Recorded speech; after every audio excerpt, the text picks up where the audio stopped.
So I had a friend from the wellness space reach out to me recently about my videos on racism.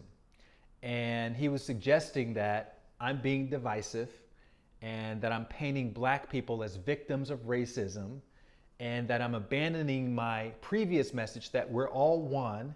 And he suggested that I should be promoting unity and not separation. And I just wanted to address this publicly in case anybody else who's been speaking out against racism is being accused of being divisive. Okay, first of all, I'm not a spokesman for the black community. I'm a spokesman for Light Watkins, and I just want to be clear about that.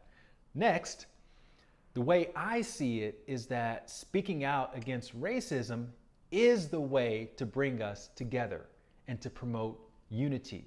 Because I do believe that we're all one and that nobody should be treated as less than simply because of the color of their skin. Because right now, the undercurrent of racism that's baked into our society, that's what's been tearing people apart. And it's been tearing us apart for a very long time.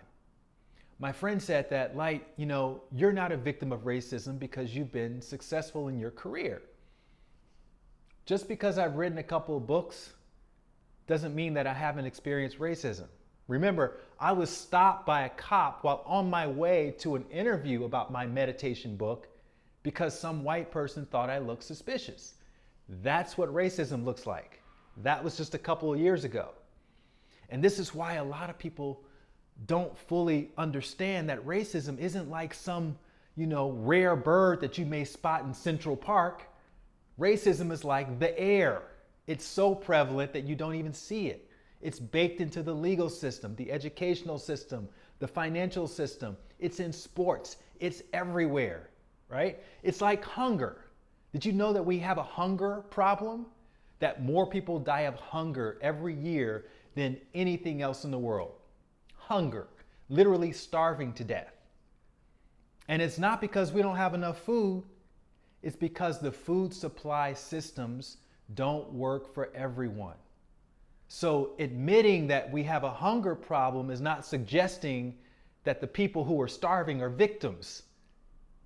And saying that we're all one is true, but it's not going to fix their hunger. The only thing that's going to fix it is A, calling it out, B, coming up with solutions to repair a very fixable problem. Ignoring it and saying silly things like, oh, I'm hunger blind, that would be the real travesty. So yeah, while there's a lot of chaos and turmoil surrounding this conversation about racism, if the conversation wasn't happening, most of us would still be going about our lives business as usual. While 40 million people would still be disenfranchised by a series of systems that were originally built to keep them disenfranchised. So now we're talking about it, which is awesome. And we need to keep talking about it. And we need to keep voting and doing whatever we can to make sure that the systems are modified to include everyone, because we are all one. And granted, we're far from the solution, but at least now we're bringing everybody into the conversation. And I think that's what progress looks like. That's the fastest way to meaningful change. I hope you find this helpful. Please comment, please share, and I'll see you tomorrow. Thank you for watching. I add new videos daily, so make sure you click to subscribe so you don't miss out. And if you want to see the next insight, just click on over to the right. You can also follow me on Instagram at Light Watkins, and I look forward to seeing you next time.